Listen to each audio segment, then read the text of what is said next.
Hi guys, मैं कल्याण agriculture education में आप सभी का स्वागत करता हूं।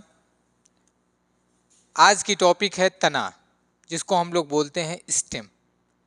और इससे पहले टॉपिक थी रूट, जिसको जड़ कहते हैं। वह हमारा पूरा चैप्टर कंप्लीट हो चुका था।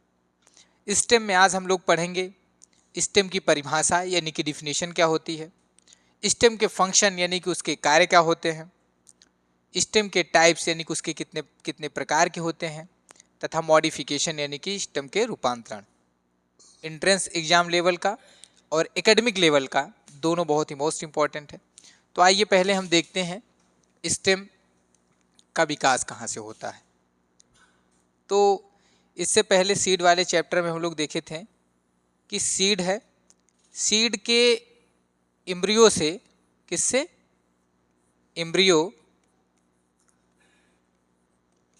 एम्ब्रियो से पहले रेडिकल का विकास होता है, जिसको हम लोग हिंदी में मूलांकुर कहते हैं, तथा यहीं से प्लोम्यूल का डेवलपमेंट होता है, जिसको प्रांकुर कहते हैं। इसी प्रांकुर से स्टेम का विकास होता है, इसी प्रांकुर से यानी कि स्टेम का विकास होता है, जो जमीन की ऊपरी सतह यानी कि प्रकाश की तरफ, यानी कि लाइट, प्रकाश की तरफ जो है कि निरंतर बढ़ता रहता है। और फिर इसी पे बाद में शाखाएं, पत्तियां, कलियां, फूल, फल आदि बनते हैं। उसी को हम लोग स्टेम कहते हैं। इतनी बातें ध्यान रखिएगा कि एम्ब्रियो के प्लोम्यूल से, है ना, विकसित होता है। तो आइए देखते हैं हम लोग इसको।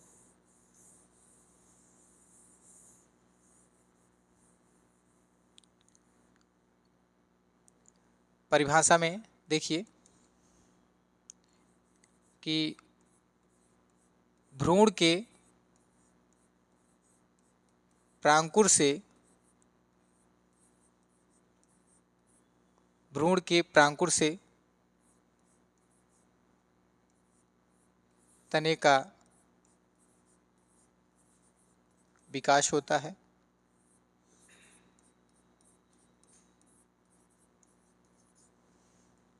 जो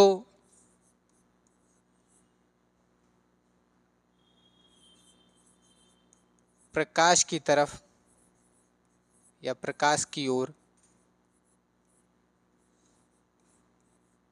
निरंतर बढ़ता रहता है। निरंतर बढ़ता रहता है का तात्पर्य है कि एक शेप और साइज है जिस प्लांट का, उसी के अनुसार जाके स्थगित हो जाता है। ये नहीं निरंतर बढ़ता चला जाएगा स्टार्टिंग से पूरा आसमान की तरफ, नहीं, उसका जो साइज शेप है वहीं पे जाके रुक जाता है। जैसे ह्यूमन का है कि 6 से 7 फुट के स्टेज में जाते जाते व्यक्ति का डेवलपमेंट ग्रोथ रुक जाता है, वैसे प्लांट का भी है। तो वह प्रकाश की ओर निरंतर बढ़ता रहता है, जिस पर शाखाएं,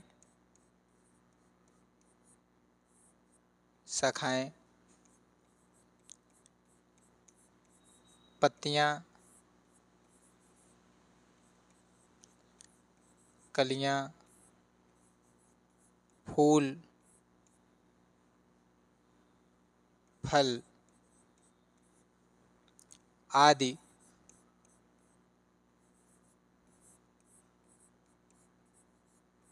बनते हैं, तना कहलाता है।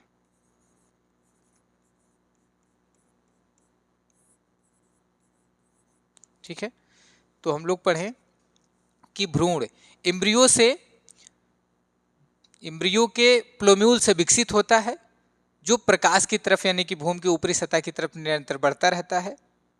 और फिर उस पे शाखाएं यानी कि ब्रांच, लीफ, पत्तियां, बड्स, कलियां, और उसके उसी कलियों से फिर और नए ब्रांच, फिर लास्ट में आपके फूल, और फूल के बाद फ्रूट्स यानी कि फल आदि बनते हैं। क्या कहलाता है? तना कहलाता है। और जैसे भूमि की सतह के ऊपर ये स्टेम गया, स्टेम से ये क्या निकले, ब्रांच निकले, इसको मेन शूट बोलते हैं। क्या बोलते हैं, मेन शूट, यानी कि और फिर ये ब्रांच आपके कहलाएंगे, और इसी पे लीफ लगा रहेगा ब्रांचों पे, तो इसको हम लोग लीफ बोलेंगे। फिर इसी पे फ्लावर विकसित होगा और फिर इसी पे फ्रूट विकसित हो जाएगा। ठीक है, आई होप दैट आप समझ पाए होंगे। जितनी चीजें हैं ये तने के बारे में, वो सबको हमने समाहित करके एक परिभाषा के रूप में परिवर्तित कर दिया है। ठीक है, अब ये आपकी परिभाषा है, आप लोग इसको जो है नोट कर लीजिए। और उसके बाद हम लोग पढ़ते हैं, दूसरी पॉइंट है फंक्शन, यानी कि तने का कार्य। तने का क्या कार्य है, चलिए हम लोग नेक्स्ट स्लाइड पे देखते हैं, इसको आप लोग लिख लीजिए। तो आइए हम लोग देखते हैं तने के कार्य में कह रहे कि फंक्शन ऑफ स्टेम, यानी कि तने के कार्य। तो तने के कार्य में पहला यांत्रिक सहायता, मैकेनिकल सपोर्ट, यानी कि जैसे कि स्टेम तना यहाँ से विकसित हुआ, निकला, और फिर इस पे जो है इधर से ब्रांचें, इधर से ब्रांचें, इधर से लीफ, ये सब क्या करते हैं, एक बैलेंसिंग बनाते हैं, और बैलेंस बना करके मैकेनिकल सपोर्ट के रूप में जो है कि ये एक प्रकार से इधर इधर जो है कि ये बैलेंस बनाते हैं और खड़े रहते हैं। ठीक है, ये तो इरेक्ट टाइप में हो गया, अभी आगे और है। और कुछ स्टेम है जो भूमिगत होते हैं, भूमियों पे रेंगते हुए चलते हैं। फिर कुछ और हैं जो दीवार पे या पौधों पे क्या लपेट कर चलते हैं या क्रीपिंग करके चलते हैं उस पे। तो इस प्रकार से अलग अलग प्रकार के स्टेम जो है अभी आपको मिलेंगे, जो मैकेनिकल सपोर्ट के रूप में, मतलब कि स्टेम को खड़े रहने में सहायता प्रदान करते हैं, और स्वयं ही स्टेम जो है वो निरंतर बढ़ता रहता है। ठीक है, तो मैकेनिकल सपोर्ट है। आइए देखते हैं, कह रहा है कि स्तंभ प्रायः ऊर्ध्व सीधा वायवीय मोटा व मजबूत होता है और पौधे को सीधा खड़ा रखता है। इसमें शाखाएं, पत्तियां, पुष्प व फूल लगते हैं। वही मैंने बताया कि अब जब हम टाइप्स ऑफ स्टेम पढ़ेंगे अभी, तो उसमें जो हमने बताया है उसकी सबकी एक्सप्लेनेशन मिल जाएगी। इसमें कह रहा है कि बैलेंसिंग बनाता है, जिस पे फिर आपके पत्तियां, फूल, फल आदि बनते हैं। यानी कि फर्स्ट फंक्शन हो गया क्या, मैकेनिकल सपोर्ट, यानी कि पौधे को खड़े रहने में क्या स्टेम सहायता प्रदान करता है। और वह जुड़ा किससे होता है, रूट से। ठीक, और रूट भी पौधों को फिक्सेशन यानी खड़े रहने में क्या सहायता प्रदान करता है, वो फिक्सेशन करता है, फिक्स करता है, ये मैकेनिकल सपोर्ट के रूप में कार्य करता है। दूसरा पॉइंट क्या है, संवहन यानी कंडक्शन। संवहन, कंडक्शन रूट में भी था और इसमें भी है, यानी कि जो रूट के द्वारा जल, खनिज लवण तथा पोषक तत्वों को ऑब्जर्व करके पौधे के ऊपरी भागों तक क्या किया जाएगा, पहुंचाया जाता है। वही स्टेम में प्रवेश करके पौधों के विभिन्न भागों तक यानी विभिन्न अंगों तक पहुंचाया जाता है।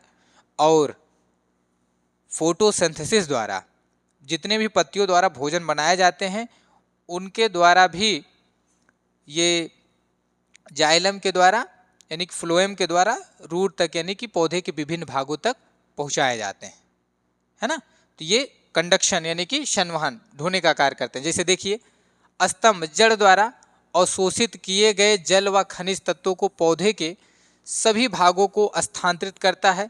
इसी प्रकार पत्तियों द्वारा संश्लेषित कार्बन खाद्य पदार्थों को पौधों के विभिन्न अंगों तक पहुंचाने का कार्य भी स्तंभ द्वारा होता है।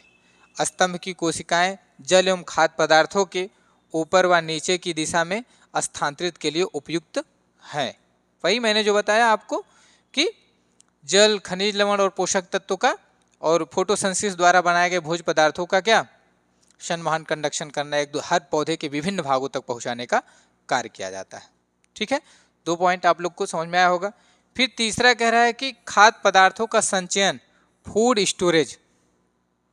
कह रहा है कि फूड स्टोरेज, कह रहा है कि कुछ तना ऐसे हैं जो फूड स्टोरेज करके जो है कि रख लेते हैं, जिसका मनुष्य अपने लिए उपयोग करता है। जैसे देख लो, भूमिगत तना जैसे प्रकंद, कंद, घनकंद और सल्क कंद, प्रकंद कंद, ट्यूबर यानी कि आलू, गंजी, और क्या है, प्याज, लहसुन और अदरक जो राइजोम है, ये सब स्टेम है। तो इन सब चीज़ों को क्या ये तने फूड को एब्जॉर्ब करके क्या करती हैं, फूल जाती हैं। देखिए वही है, कुछ भूमिगत जैसे कंद, प्रकंद, कंद, घनकंद, सल्ककंद आदि तथा वायवीय स्तंभ जैसे गन्ना खाद्य पदार्थों को संचित करते हैं, है ना। ये तो तने का क्या कार्य है, खाद्य पदार्थों का संचयन भी, जैसे रूट में था, रूट भी क्या करता था, खाद्य पदार्थों का संचयन करता था, वैसे स्टेम में भी है, खाद्य पदार्थों का संचयन है।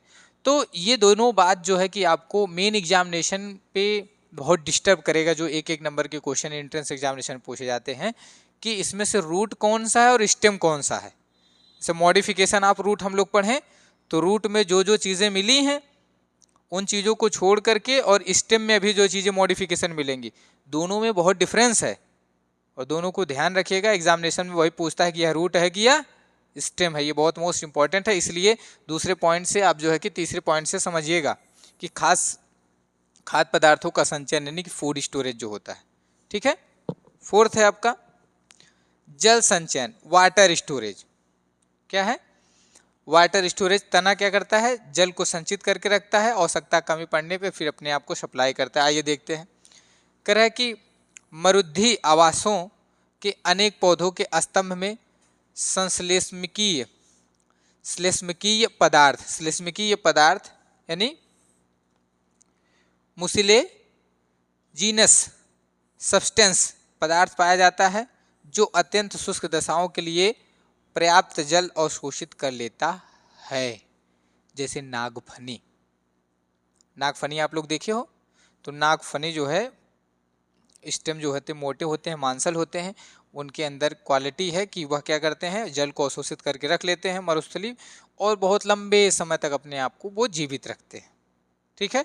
तो हमारे ये जो 4 पॉइंट हैं, 4 पॉइंट हैं कि तनों के कार्य यानी कि फंक्शन। तो पहला फंक्शन कौन कौन सा है, यांत्रिक सहायता मैकेनिकल सपोर्ट के रूप में, दूसरा संवहन यानी कि कंडक्शन के रूप में, थर्ड है आपका खाद्य पदार्थों का संचयन फूड स्टोरेज के रूप में, और फोर्थ है आपका जल संचयन वाटर स्टोरेज के रूप में, ठीक है। तो इसको आप लोग लिख लीजिए। हम चलते हैं फिर नेक्स्ट स्लाइड पे, ठीक है। चलिए आइए हम लोग देखते हैं नेक्स्ट फंक्शन को। जो 5th फंक्शन है चिरकालिकता, पेरिनेशन।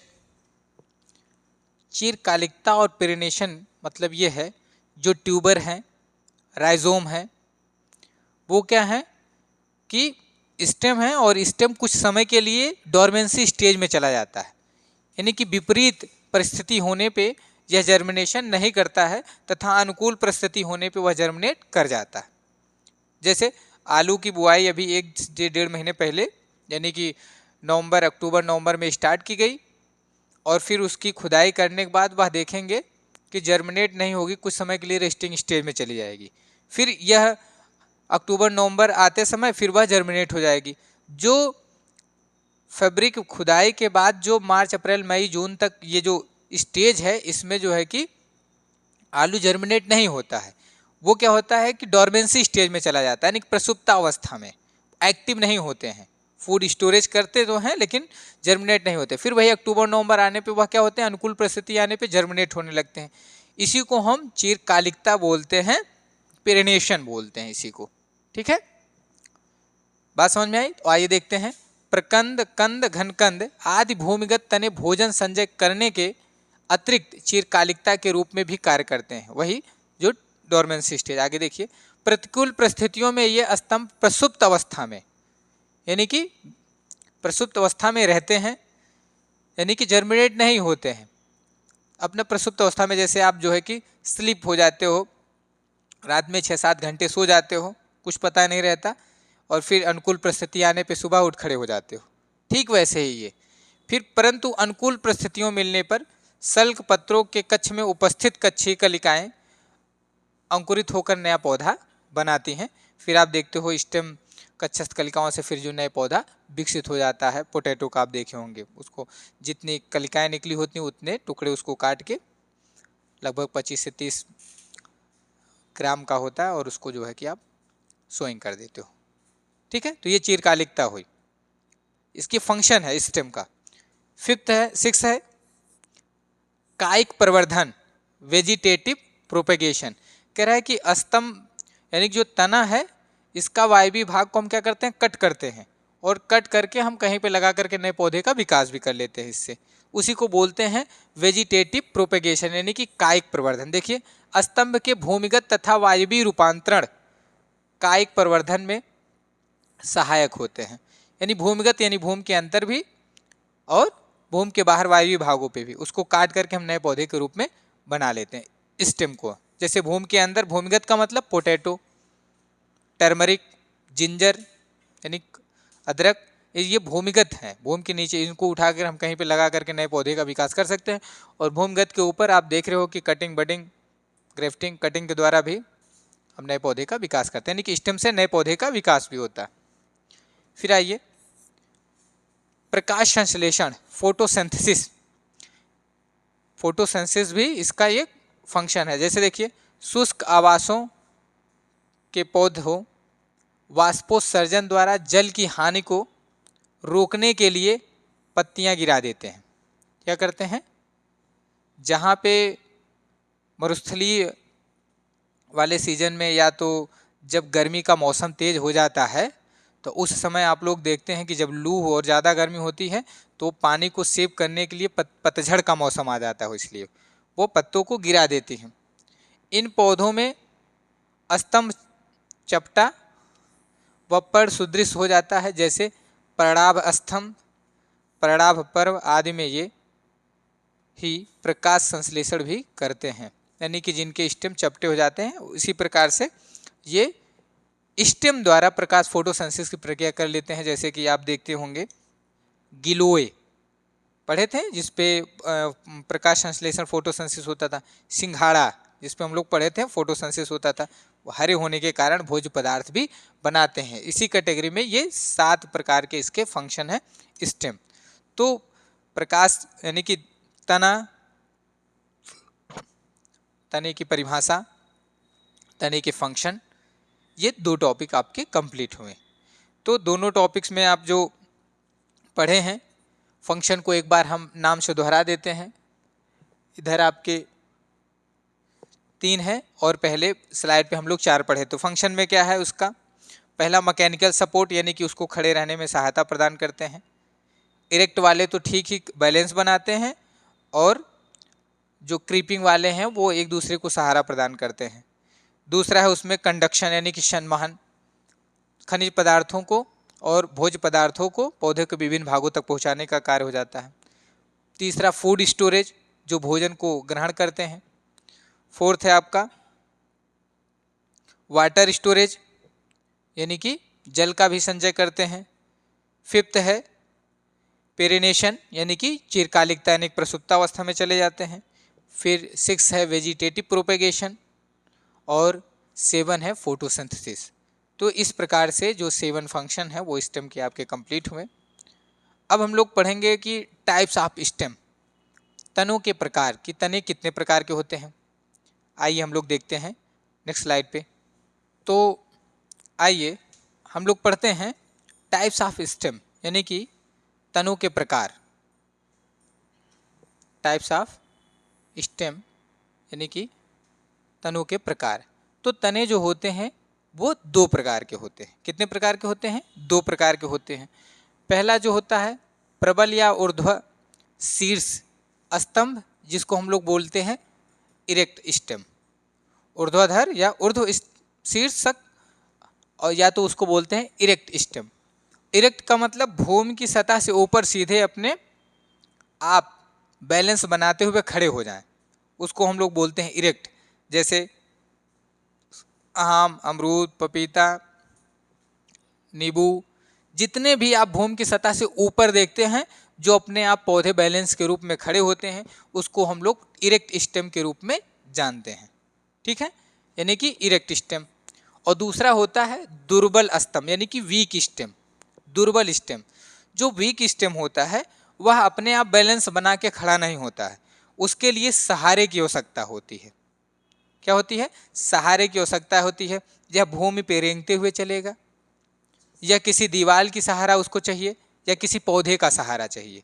ठीक है, यह अपने आप में सक्षम नहीं है कि अपने आप को इस्टेब्लिश होकर खड़े हो पाए। तो दोनों प्रकार के स्टेम से सेटिस्फाई हैं। पहला है इरेक्ट, दूसरा है वीक स्टेम। इरेक्ट अपने आप खड़ा हो जाता है और वीक स्टेम जो है कि खड़ा नहीं हो पाता, वैसे कमजोर होता है, तो वह उसके लिए सहारा चाहिए होता है। तो आइए एक पहला हम पढ़ते हैं, जो प्रबल स्तंभ जिसको हम लोग बोलते हैं इरेक्ट स्टेम के नाम से जान रहे हैं। देखो, हमने बताया कि आम, अमरूद, नीम, यूकेलिप्टस यानी कि सफेदा, सरसों आदि का स्तंभ दृढ़ व सीधा होता है तथा यह पौधे को सदैव ऊर्ध्व अर्थात सीधा रखता है। दृढ़ स्तंभों के संदर्भ में पौधे की आकृति यानी कि शेप ऑफ फॉर्म निर्धारित होती है। क्या होता है? शेप ऑफ फॉर्म, इसका मतलब शेप निर्धारित होता है कि ये इतने ही लंबाई में, ऊंचाई में, चौड़ाई में होगा। तो इसको इरेक्ट स्टेम बोलते हैं, यानी कि प्रबल या ऊर्ध्वशीर्षी स्तंभ। तो एग्जाम्पल भी आप लोग देख लिए और आप लोग देखे हैं अपने आसपास में। ठीक है, तो इसको अच्छी प्रकार से आप लोग जानिएगा कि इरेक्ट और वीक स्टेम। स्टेम कितने प्रकार के होते हैं? 2 प्रकार के होते हैं, एक इरेक्ट होता है, एक वीक होता है। इरेक्ट के लिए किसी सहारे की आवश्यकता नहीं होती है, वीक के लिए सहारे की आवश्यकता होती है। वीक मतलब कमजोर होता है, इसलिए आई होप दैट आपको याद हुआ होगा। चलिए हम लोग वीक की कैटेगरी में चलते हैं, अब दूसरे वाले की, यानी कि वीक जो होता है तो उसमें थोड़ा सा ज़्यादा मॉडिफाई है, उसके और भी सब प्रकार आ जाते हैं, तो उसको हम लोग देखते हैं। चलिए आइए हम लोग देखते हैं। इरेक्ट स्टेम के बाद जो होता है वीक स्टेम, यानी कि दूसरा जो है दुर्बल स्तंभ यानी कि वीक स्टेम। वीक स्टेम की 3 कैटेगरी है। कितनी कैटेगरी है? 3 भागों में इसको बांटा गया है। पहला क्या है? तलसर्पी यानी कि ट्रेलर, तलसर्पी। दूसरा है विसर्पी यानी कि क्रीपर्स, और थर्ड है आपका आरोही यानी कि क्लाइंबर्स। तो ये इनके 3 कैटेगरी में इनको बांटा गया है वीक स्टेम को। तो तीनों वीक स्टेम को हम पहले तीनों कैटेगरी की बात कर लेते हैं और फिर उसके बाद तीनों कैटेगरी के अंदर कुछ आते हैं, फिर उसको हम एक्सप्लेनेशन के रूप पे और डीपली चलते हैं। तो पहले तो आप समझ लो कि ट्रेलर क्या है। कह रहा है कि ये रूट है और रूट से ये निकले प्लांट हैं। ठीक है, ये प्लांट में नोड हैं और फिर ये इंटरनोड है। तो इस प्रकार से ये बनता चला जाएगा। और इसके नोड पे जो है, रूट के नोड पर कोई रूट का विकास नहीं होता है। नोड पर किसी भी प्रकार के रूट का विकास नहीं होगा। विकास केवल एक ही स्थान पे होगा जहाँ से पौधे का विकास होता है, वहीं पे केवल रूट होता है। इस प्रकार से इसको हम लोग बोलते हैं तलसर्पी यानी कि ट्रेलर, है ना। तो ट्रेलर में तलसर्पी केवल मेन जो रूट होता है वही होता है और इसके स्टेम भूमि की सतह पर रेंगते हुए जाते हैं, लेकिन किसी भी नोड पर किसी भी प्रकार का यानी कि रूट डेवलपमेंट नहीं होता है। इसको हम लोग बोलते हैं ट्रेलर यानी कि तलसर्पी, पहली कैटेगरी। अब इस कैटेगरी में 3 एग्जाम्पल हैं। तीनों एग्जाम्पल में हम जो है तीनों के ये 3 सब डिवीजन है, इनके अंतर्गत एक एक एग्जाम्पल दे करके हम पौधे का नाम आपको बताएंगे, डीपली पढ़ेंगे। पहले हम तीनों को डिफाइन कर लेते हैं कि मेन जो वीक तीनों मेन स्टेम है उसकी बात करते हैं।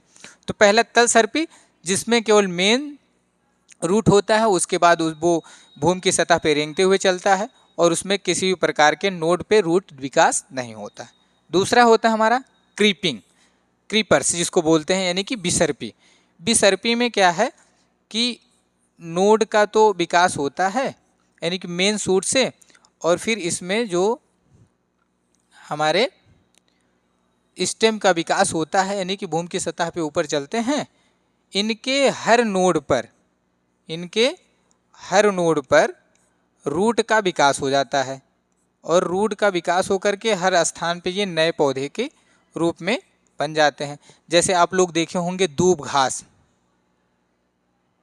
ना, दूब घास देखे होंगे। तो और भी आते हैं इसकी कैटेगरी में, अभी हम लोग आगे एग्जाम्पल के रूप में चलते हैं। तो पहले जो ट्रेलर्स हैं उसमें जो है कि केवल एक स्थान पर रूट पाया जाता है, उसके नोड पे कोई रूट नहीं होता है। दूसरे में क्रीपर्स में मेन रूट को छोड़ करके हर नोड पर रूट का विकास होकर के नए पौधे का विकास हो जाता है, यहाँ से नई फिर पत्तियाँ विकसित हो जाती हैं। ये होता है क्रीपर्स। और थर्ड है क्लाइंबर्स, यानी कि आरोही। क्लाइंबर्स में यहाँ मेन रूट निकलता है और स्टेम निकलते हैं। ये इनमें विशेष प्रकार की संरचनाएं पाई जाती हैं। दीवार पे चढ़ने के लिए किसी में कांटे का विकास हो जाता है जो उसको सहारा प्रदान करके कांटा बना लेते हैं। कुछ के ऐसे गुण होते हैं कि ये हमारे दूसरे प्लांट हैं, तो कुछ में ऐसे गुण पाए जाएंगे कि ये क्या हो जाएंगे, उसको लपेटते हुए एक सहारे की सहायता चढ़ जाएंगे।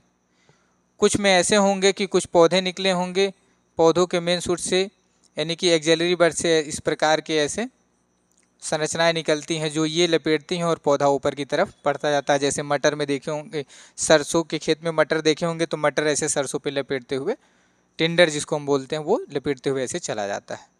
तो ऐसे तमाम, यहाँ पे भी नोड पे कहीं विकसित नहीं हो रहा है, ये तीनों डिफरेंट अलग हैं। ये कह रहा है कि ट्रेलर्स, इसमें किसी नोड पे रूट विकसित नहीं होता है, इसके हर नोड पे रूट्स विकसित होता है, इसमें कोई केवल मेन रूट होता है और इसमें अलग प्रकार की प्रवृत्तियां पाई जा रही हैं जो अलग अलग कैरेक्टर को निर्धारित कर करके पौधों में, दीवालों पे और ये भूमि पे, सतह पे अपना रेंगते हुए चलते हैं। यानी क्लाइंबिंग मतलब ये चढ़ते हैं। ठीक है, तो इस प्रकार से ये तीनों को बांटा गया है। अब इस तीनों में आप देखेंगे कि ट्रेलर्स के तीन कैटेगरी, तीन सब डिवीजन में बांटा गया है, शयान, उच्चाग्र और विसरित, है ना। प्रोस्ट्रेट, दूसरा डिकम्बेंट, तीसरा डिफ्यूज्ड, ये तीन प्रकार से। क्रीपर्स में कोई नहीं है, लेकिन इसके 4 एग्जाम्पल हैं, अभी आपको बताएंगे, इसकी 4 कैटेगरी आएगी। और फिर क्लाइंबर में जो है आपके 5 कैटेगरी हैं। पहले वल्लरी, ट्विनर्स, दूसरा है कठलता, लाइनेस, फिर अंकुश आरोही जिसको बोलते हैं हुक क्लाइंबर, यानी कि जिसमें कांटा विकसित हो जाता है, और फिर प्रतान आरोही, टेंड्रिल क्लाइंबर जिसमें मटर आ जाता है, पिया का जाता है। मूलिका आरोही, रूट क्लाइंबर, जिसमें रूट के द्वारा क्लाइंब चढ़ता हुआ जाता है। तो इस प्रकार से इसको हम वीक स्टेम को 3 कैटेगरी में बांटा गया है, वो है ट्रेलर, क्रीपर्स और क्लाइंबर। अब इन तीनों में हम एक एक को एक्सप्लेन करते हुए चलेंगे और उसके एग्जाम्पल आपको दिखाते चलेंगे, उसको बताते चलेंगे। तो आप ये नोट कर लीजिए, है ना। टाइप्स ऑफ स्टेम 2 प्रकार के होते हैं। पहला एक इरेक्ट स्टेम जिसको स्तंभ स्टेम बोलते हैं, वीक स्टेम ना, जो दुर्बल तना है। तो इरेक्ट स्टेम के कैटेगरी हम लोग पढ़ चुके हैं इससे पहले स्लाइड पे। दूसरे पे आपका वीक स्टेम के 3 प्रकार, ट्रेलर्स, क्रीपर्स और क्लाइंबर्स। अब इनके तीनों को सब डिवीजन के रूप में हम आगे देखते हैं। ठीक है, चलिए आइए देखते हैं नेक्स्ट स्लाइड पे। चलिए आइए हम लोग देखते हैं पहला ट्रेलर, तलसर्पी, है ना। पहला क्या है, ट्रेलर तलसर्पी। हमने इसमें कहा था कि नोड पे गांठें नहीं पाई जाती हैं। आप किसी में देखेंगे ये 3 प्रकार की होती हैं। आइए तीनों के बारे में हम लोग देखते हैं। पहले में देखिए रूट का विकास हो गया है, रूट का विकास यहाँ देखिए हो गया है, और ये पूर्ण रूप से सीधे केवल भूमि की सतह पे ऐसे रेंगते हुए चली जा रही है। इसके किसी भी नोड पे रूट का डेवलपमेंट नहीं हो रहा है। ठीक है, तीनों में कहीं रूट पे। दूसरे वाले में इसका देखिए जो लास्ट वाला सिरा है, वो जमीन से ऊपरी सतह पर उठा नहीं, बस ये केवल रेंगते हुए जाएगा। दूसरे वाले में देख रहे हैं आप कि इसका जो ऊपरी वाला पोर्शन है, यानी ये एपिकल बड है, वो भूमि की सतह से ऊपर उठ जाता है। रेंगते हुए तो चलता है, लेकिन जो एपिकल बड है यानी कि लास्ट छोर होता है, वह भूमि की सतह से ऊपर उठ जाता है। ठीक है, दूसरा। और तीसरे में आप देख रहे हो कि एक ही स्थान पे रूट होता है, वहाँ से मोर देन ब्रांचें निकलती हैं। मोर देन देखिए ब्रांच निकल के जो है कि ये भी भूमि की सतह से ऐसे रेंगते हुए बाहर यानी कि ऊपर की तरफ उठते हुए रेंगते हुए चला जाता है। लेकिन कहीं पे भी इस फिगर में कहीं पे भी आप देखेंगे जहाँ से नोड का विकास हुआ, कहीं से रूट का विकास नहीं हो रहा है। तो पहला क्या था हमारा ट्रेलर में यही है कि केवल मेन रूट होगा और मेन रूट के अलावा कोई नोड पे रूट नहीं होगा। आइए देखते हैं, कह रहा है कि यह ऐसा दुर्बल तना है, यह ऐसा दुर्बल तना है जो पृथ्वी की सतह पर फैलता है। क्या कर रहा है, देखिए पृथ्वी की सतह पर फैलता है, परंतु इसकी पर्वसंधियों से जड़ें नहीं निकलती हैं, पर्वसंधियों से जड़ें नहीं निकलती हैं। तल सर्पी यानी कि ट्रेलर स्तंभ अग्र 3 प्रकार के होते हैं। क्या 3 प्रकार के होते हैं, आइए देखते हैं। पहला हमने कहा, पहला शयान, जिसको हम लोग बोलते हैं प्रोस्ट्रेट और प्रोक्यूम्बेंट। तो प्रोक्यूम्बेंट में क्या है, ऐसा तलसर्पी तना धरातल पर चौरस फैलता है। चौरस फैलता है मतलब चारों तरफ फैलता है। ये देखिए जैसे रोजमास या पोर्चुलाका, पोर्चुलाका आदि। तो ये देखिए पोर्चुलाका का प्लांट है जो चौरस यानी चारों तरफ फैला हुआ है, और इसकी जो लास्ट वाली एपिकल बड है वो भूमि के धरातल पर केवल फैलते हुए जाता है। ठीक है, एग्जाम्पल के में रोजमास या पोर्चुलाका। ठीक है, पहला क्या है शयान यानी कि प्रोक्यूम्बेंट, प्रोक्यूम्बेंट में याद रखो पोर्चुकाला, पी से है दोनों। ठीक है, डबल पी यानी प्रोक्यूम्बेंट और पोर्चुगुलाका, एग्जाम्पल आ गया आपका। दूसरा में कह रहा है उच्चाग्र भूसाई, भूसाई मतलब यानी भूमि से ऊपर उठा हुआ थोड़ा सा ऊंचा। कह रहा है कि ऐसा तलसर्पी तना शयान तने के समान धरातल पर चौरस फैलता है, परंतु इसका शीर्ष ऊपर उठा रहता है, जैसे ट्राइडेक्स। ये दूसरा आपका ट्राइडेक्स का प्लांट है, देखिए जिसका शीर्ष भाग ऊपर की तरफ उठा हुआ होता है, और यह भी चौरस ही फैलता है। देखिए यहाँ पे रूट है इसका और ये चारों तरफ फैला हुआ है। ठीक है, तो ट्राइडेक्स आपका आ जाता है डिकम्बेंट के रूप में, जो उचाग्र या भूसाई है। ठीक है, 2 हो गए। तीसरा है आपका विसरित डिफ्यूज्ड। कह रहा है ये फैलती हुई अनेक शाखाओं वाली तलसर्पी है। देखिए जब फैलती हुई अनेक शाखाओं वाली तलसर्पी है, जैसे पिटूनिया या कोरोनोपस, कोरोनोपस या पिटूनिया आदि। तो ये पिटूनिया का प्लांट है, और ये देखिए आपको एक ही स्थान पे, एक ही स्थान से कई ब्रांचें निकली हुई हैं, इसके कई स्टेम निकले हुए हैं, देखिए कई शाखाएं विकसित हुई हैं। तो ये 3 आपके एग्जाम्पल रहे किसके, ट्रेलर जो आपका वीक स्टेम है, वीक स्टेम के 3, प्रोक्यूमेंट, डिकम्बेंट और डिफ्यूज्ड, ये 3 प्रकार के रहे, जिसके एग्जाम्पल आपके सामने हैं। पोर्चुकोला पहला, दूसरा ट्राइडेक्स और तीसरा है पिटूनिया। 3 प्लांट रहे आपके, तीनों को आप एग्जाम्पल याद करिएगा। वीक में फर्स्ट के ट्रेलर्स के 3। आई होप दैट आप समझ पाए होंगे। इसको राइट कर लीजिए और एग्जाम्पल जरूर लिखिएगा, ताकि हम शार्ट वीडियो में जो क्वेश्चन पूछे हैं उसका आप आंसर दे लीजिए। हैबिट डालिए कि जो मेरा शॉर्ट वीडियो हो उसमें क्वेश्चन का आंसर देते हुए रहिए आप लोग, जिससे आप लोग को रिवीजन होता रहेगा चैप्टर में ना। चलिए आइए हम चलते हैं दूसरे वाले।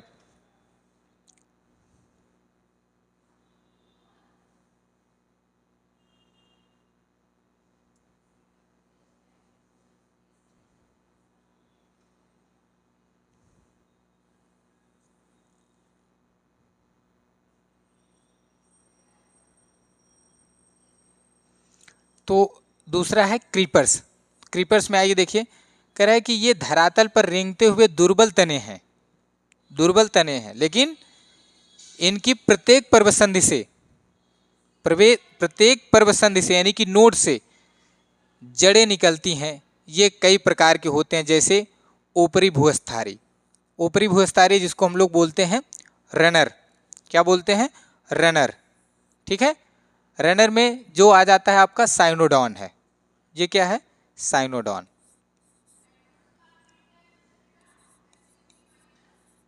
साइनोडॉन, जिसको हम लोग दूब बोलते हैं। ठीक है, तो ऊपरी भूस्तरीय यानी कि रनर के रूप में आप याद करिए कि साइनोडॉन यानी दूब घास है। देखिए इसके यहाँ पे एक रूट निकला हुआ, फिर इसका दूसरा स्टेम गया, वहाँ पे नोड है, यहाँ पे भी रूट हुआ, फिर एक नए प्लांट का विकास हुआ, फिर यहाँ से एक रूट निकला, फिर एक प्लांट का विकास हुआ, इधर देखिए फिर एक रूट निकला, फिर एक प्लांट का विकास हुआ। तो ये क्या हुआ, रनर है जो भूमि पे रेंगते हुए चल रहा है और उसके हर एक नोड से रूट का डेवलपमेंट हो रहा है और नए पौधे बन रहे हैं। क्लियर हुआ आपका। दूसरा है भूस्तरीय, जिसको हम लोग बोलते हैं स्टोलन।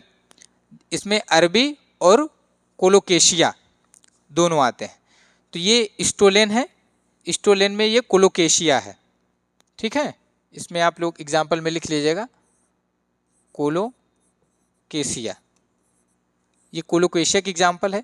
देख रहे हैं कि इसके हर एक नोड पे ब्रांच निकला हुआ है, वहाँ से हर एक नए प्लांट का विकास हो जा रहा है, कोलोकेशिया। उसी प्रकार से कह रहा है कि भूस्तारिका यानी कि ऑफसेट, जिसको हम लोग बोलते हैं वाटर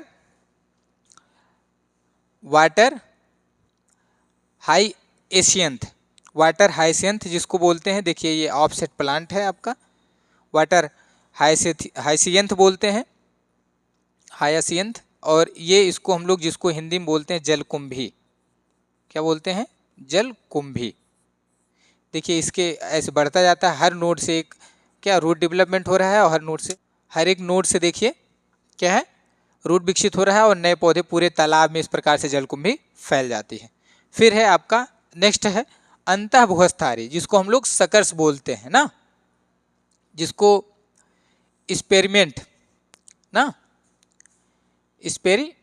बोलते हैं। एक्सपेरिमेंट का मतलब ये होता है पुदीना, जिसको हम लोग बोलते हैं, क्या बोलते हैं, पुदीना। और ये देखिए पुदीना भी ऐसे हर जगह चलता रहता है और उसमें हर नोड पे रूट डेवलपमेंट होता है और नए पौधे का विकास होता है, जो सकर्स, क्या नाम है इसमें, सकर्स की कैटेगरी में आ जाते हैं, जिसको अंतः भूस्थारी यानी सकर्स कहते हैं। ठीक है, तो क्रीपर्स यानी कि क्रीपर, जिसको हम लोग बोलते हैं क्रीपर्स, और क्रीपर्स बिशर्पी के 4 एग्जाम्पल आते हैं अंतर्गत इसमें। इसके हर एक नोड से रूट डेवलपमेंट होगा और रूट डेवलपमेंट बाद हर एक नोड से नए पौधे का विकास हो जाता है। इस प्रकार से इनकी संख्याएं बढ़ती जाती हैं, जिसके एग्जाम्पल में आप लोग देखें साइनोडॉन, कोलोकेशिया, ऑफसेट प्लांट और सकर्स, और चारों इनका एग्जाम्पल याद करिएगा, बहुत ही इंपॉर्टेंस है ये आपको एंट्रेंस एग्जामिनेशन बेस पे। ये सारी चीज़ें बहुत कम लोग जो है कि पढ़ाते हैं, नहीं तो टाल देते हैं बस ऐसे ही बता करके। तो आप लोग नोट्स भी बनाइए, एक एक नंबर के क्वेश्चन बेस पे भी इसको आप अच्छे तरीके से लिखिए, जो फ्यूचर में बहुत काम आएगा ग्रेजुएशन लेवल पे भी, और ग्रेजुएशन वालों के लिए ही बहुत मोस्ट इम्पॉर्टेंट है ये चीज़ें। जो मास्टर डिग्री में ये सारी चीज़ें और ये टीजीटी पीजीटी वाले एग्जामिनेशन में यहाँ से क्वेश्चन बहुत अच्छा उठाता है। ठीक है, चलिए हम लोग थर्ड कैटेगरी में देखते हैं, जो हमारा तीसरा पॉइंट है। चलिए आइए हम लोग देखते हैं थर्ड कैटेगरी। थर्ड में जो था क्लाइंबर्स था, क्लाइंबर मतलब कि तीसरा आरोही, और आरोही के 5 भागों में बांटा गया है। कितने भागों में बांटा गया, 5 भागों में। आइए देखते हैं पहला क्या है। पहले तो क्लाइंबर्स के बारे में जान लो। कह रहा है कि यह दुर्बल तने हैं जो कुछ विशेष संरचनाओं की सहायता से किसी आधार, वक्र, दीवार आदि से संलग्न होकर ऊपर की ओर बढ़ते रहते हैं। ऊपर चढ़ने के लिए प्रयोग की जाने वाली संरचनाओं के आधार पर आरोही निम्नलिखित प्रकार के होते हैं। वही कह रहा है कि कुछ इनके स्टेम में विशेष प्रकार की कुछ ऐसी संरचनाएं विकसित होती हैं जिससे यह दीवारों पर चढ़ने के लिए या पौधों पर चढ़ने के लिए सक्षम हो जाते हैं। उन्हीं के आधार पर इनको 5 भागों में बांटा गया है। क्लाइंबर मतलब चढ़ना ही होता है। ठीक है, आइए देखते हैं पहला क्या है उसमें। वल्लरी यानी कि ट्विनर्स। क्या, वल्लरी यानी कि ट्विनर्स। कह रहा है कि तना दुर्बल, लंबा व शाखित होता है, जो स्वयं ही किसी सहारे के चारों ओर लिपट कर चढ़ता है। यानी कि कोई पौधा है, उस पौधे के चारों तरफ ये सहारे से क्या करता है, लिपट के अपना चढ़ता रहता है। जैसे गिलोय जो कोरोना में आप लोग उसका काढ़ा बना के पिए। और इसे रूट वाले में भी आप लोग को दिखाया था गिलोय, देखिए ये है, ये पौधे के ऊपर सहारा पे देखिए लिपट कर क्या पूर्ण रूप से लिपट कर चढ़ता चला जा रहा है। अमरबेल यानी कि जो गूलर के पौधे पे हमने बताया पैरासाइट के रूप में रहता है स्टेम, या कैशकुटा, ठीक है। तो ये 3-4 एग्जाम्पल आपके हैं वल्लरी ट्विनर्स के। तो बोला जाए कि जो स्टेम होते हैं, स्टेम है वो क्लाइंबर्स के थ्रू कितने भागों में है 5। तो 5 में पहला है जो आपका ट्विनर्स। तो ट्विनर्स में आपका गिलोय, अमरबेल और कैशकुटा तीनों आ जाते हैं। और इसका एग्जाम्पल आप लोग याद रखिएगा, ठीक है। अगर क्वेश्चंस 1 नंबर का पूछ लिया कि गिलोय किस प्रकार का तना है और उसमें आपको ये 5 में से एक दे देगा, तो कौन सा होगा? ट्विनर्स होगा, ठीक है, याद रखिएगा। ये आप यहाँ देख रहे हैं।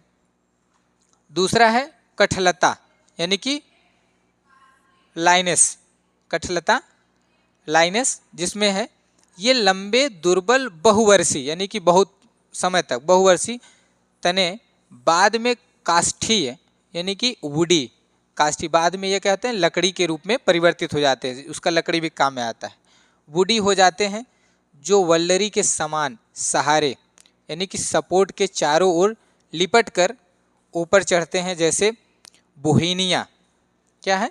बोहिनिया वहलाई, बोहनिया वहलाई।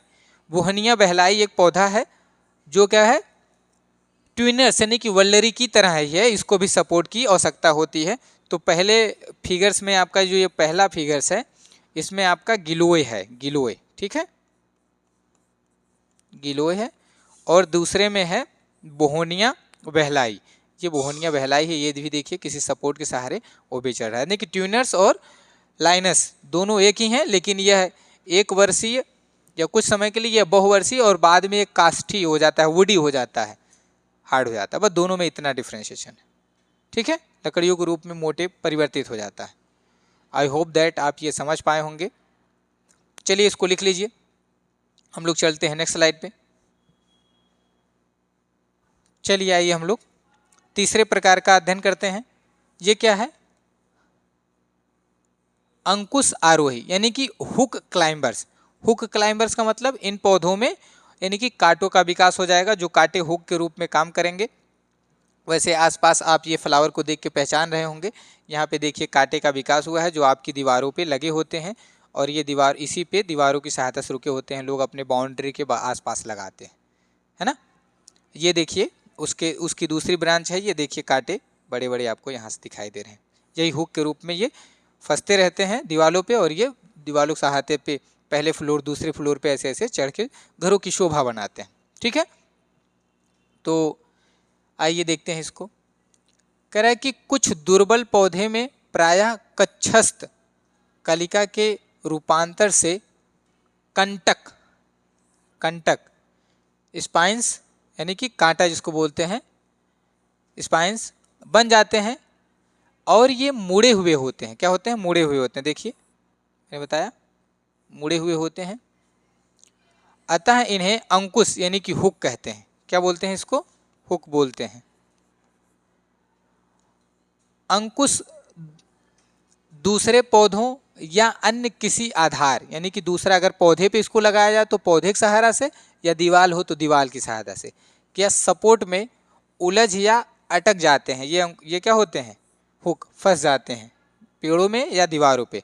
जैसे बोगेनविलिया, बोगेनविलिया ये इसका नाम है आपका बोगेनविलिया। इस पौधे का क्या नाम है?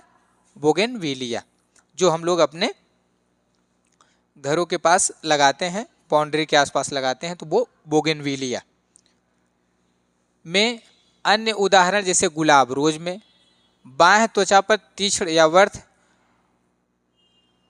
प्रिकल्स, कंटिका बाम्या में पुष्पदंड पर काफ़ी मुड़े हुए अंकुश होते हैं। यानी कि मान लो बोगेनविलिया और रोज को आप लोग देख लो, रोज जब पौधा ज़्यादा बड़ा हो जाता है तो गिरने लगता है, किसी सहारे की सहायता दे दोगे तो वो फिर बढ़ता हुआ चला जाता है, ठीक है। तो थर्ड कैटेगरी हमारी थी क्लाइंबर्स में थर्ड कैटेगरी थी हुक क्लाइंबर्स। हुक का मतलब कि कांटे कंटक होते हैं और ये हुक का काम करते हैं, फंसते हुए ऊपर की तरफ बढ़ते चले जाते हैं, जिसमें बोगनवेलिया और आपके रोज आ जाते हैं।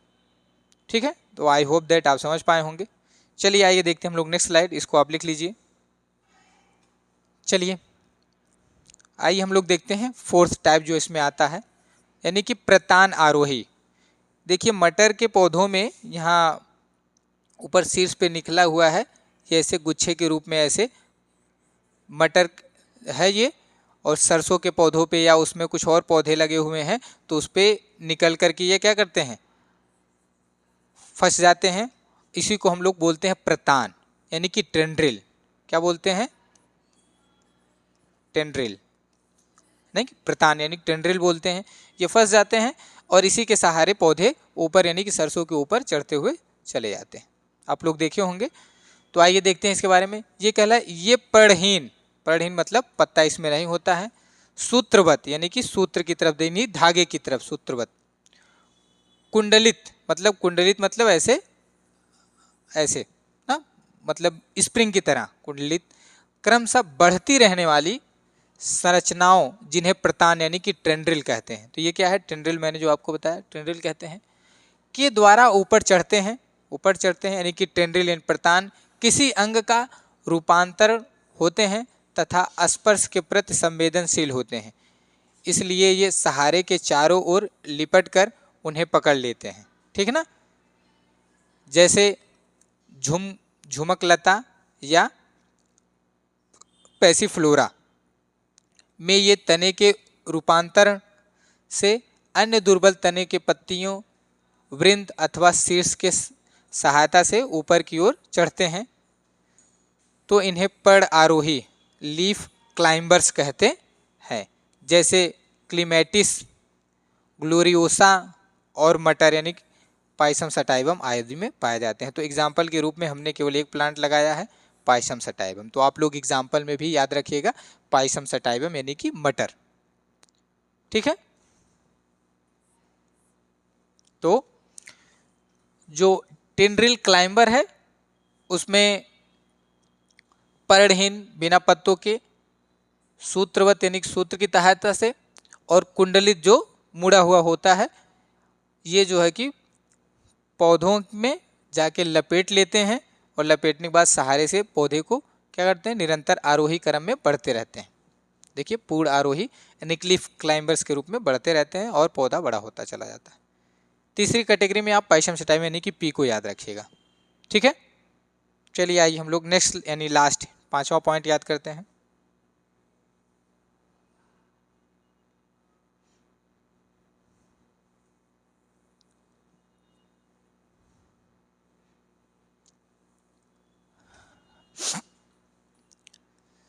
तो आइए देखते हैं हम लोग पांचवा नंबर पे मूलिका आरोही यानी कि रूट क्लाइंबर। मूलिका आरोही यानी कि रूट क्लाइंबर, स्टेम में रूट का विकास हो जाता है और फिर वह चढ़ता हुआ ऊपर की तरफ जाता है। जिसमें देखिए कह रहा है कि इन दुर्बल आरोहियों के स्तंभ में पर्वसंधियों से जड़ें निकलती हैं। क्या करती हैं, इनके पर्वसंधियों से क्या होती हैं, जड़ें निकलती हैं, यानी कि नोड से जड़ें निकलती हैं जो किसी सहारे से चिपक जाती हैं। सहारे से यानी पौधा हो, दीवार हो, चिपक जाती हैं और पौधे को ऊपर चढ़ने में सहायता करती हैं। जैसे पान, हम लोग पढ़े थे पान, इससे पहले रूट वाले में हम लोग पढ़े थे रूट का डेवलपमेंट हो जाता है, पान और पाइपर बीटल। तो ये आपका पाइपर बीटल का पौधा है। ठीक है, पाइपर बीटल का पौधा है जिसमें आप लोग देख रहे हैं कि ये पौधा बढ़ता जाता है, नोड पे कुछ गम टाइप निकलते हैं, इसमें चिपक जाते हैं, फिर यहाँ से क्या होता है, रूट का विकास हो जाता है। पान में भी ऐसे ही था। ठीक ना, तो ये पौधे के सहारे के ऊपर से धीरे धीरे ऊपर की तरफ चढ़ जाते हैं। ठीक है, तो इस प्रकार से आप इसके एग्जाम्पल को पाइपर बीटल या पान को रूट क्लाइंबर के रूप में याद कर लीजिएगा। तो ये 5 प्रकार के होते हैं। तो आई होप दैट आप समझ पाए होंगे कि इसके बाद मॉडिफिकेशन है। तो जो तने की परिभाषा यानी कि डिफिनीशन है, फंक्शन है, टाइप्स ऑफ स्टेम है, ये 3 मिलकर के जितने लंबे वीडियो बने हुए हैं, यानी कि जो भी 40-45 मिनट के, मॉडिफिकेशन ऑफ स्टेम उतना ही ड्यूरेशन वाला वीडियो होगा। तो इसलिए हम लोग जो है कि स्टेम पार्ट 2 में उस वीडियो को कवर करेंगे, यानी कि नेक्स्ट वीडियो में। और आपके रिवीजन के रूप में हम बता देते हैं, फिर से एक बार रिवीजन कर लिया जाए। जो स्टेम है वह भ्रूण के प्लोम्यूल से डेवलप होता है, जो अंधकार से दूर प्रकाश की तरफ यानी कि ऊपर की तरफ निरंतर गति करते हुए बढ़ता है, जिसमें शाखाएं, पत्तियां, फल फूल आदि बनते हैं, तना कहलाता है। तने के फंक्शन में हम लोग जो है पढ़े हैं, फिक्सेशन यानी कि उसको सहायता प्रदान करता है खड़े रहने में, बैलेंसिंग बनाता है, कंडक्शन जिसको भोज्य पदार्थों को ढोने में सहायता प्रदान करता है ना, और फूड स्टोरेज करता है, जल को स्टोरेज करता है, फोटोसिंथेसिस की प्रक्रियाएं करता है। तो तमाम ये 6-7 प्रकार के कार्य यानी कि फंक्शन है स्टेम के। और टाइप्स ऑफ स्टेम यानी कि स्टेम 2 प्रकार का होता है, इरेक्ट स्टेम और वीक स्टेम। ठीक है, जो मजबूत स्टेम है यानी कि इरेक्ट, जो भूमि के ऊपरी सतह पर खड़े हो जाते हैं अपने आप बैलेंस बना के, उसमें किसी सहारे की आवश्यकता नहीं होती है, उसको इरेक्ट स्टेम बोलते हैं। जिसको सहारे की आवश्यकता होती है उसको वीक स्टेम बोलते हैं। क्लियर है? तो सहारे में जो हमारा इरेक्ट स्टेम है उसको तो आप एग्जाम्पल के रूप में आप जान गए, लेकिन इरेक्ट वीक स्टेम जो है हमारा वो 3 प्रकार का होता है। अब उस 3 में हम लोग पहले के 3 प्रकार के होते हैं, दूसरे के 4 एग्जाम्पल हैं और तीसरे के 5 प्रकार के होते हैं। तो लगभग 8 प्रकार से हम लोग जो है कि वीक स्टेम को देखें। इस प्रकार से आप लोग का टाइप्स ऑफ स्टेम टॉपिक्स ख़त्म होता है। अब आगे हम नेक्स्ट वीडियो में पढ़ेंगे मॉडिफिकेशन ऑफ स्टेम। अगर आपको वीडियो अच्छी लगी हो तो अपने दोस्तों के साथ शेयर कीजिए।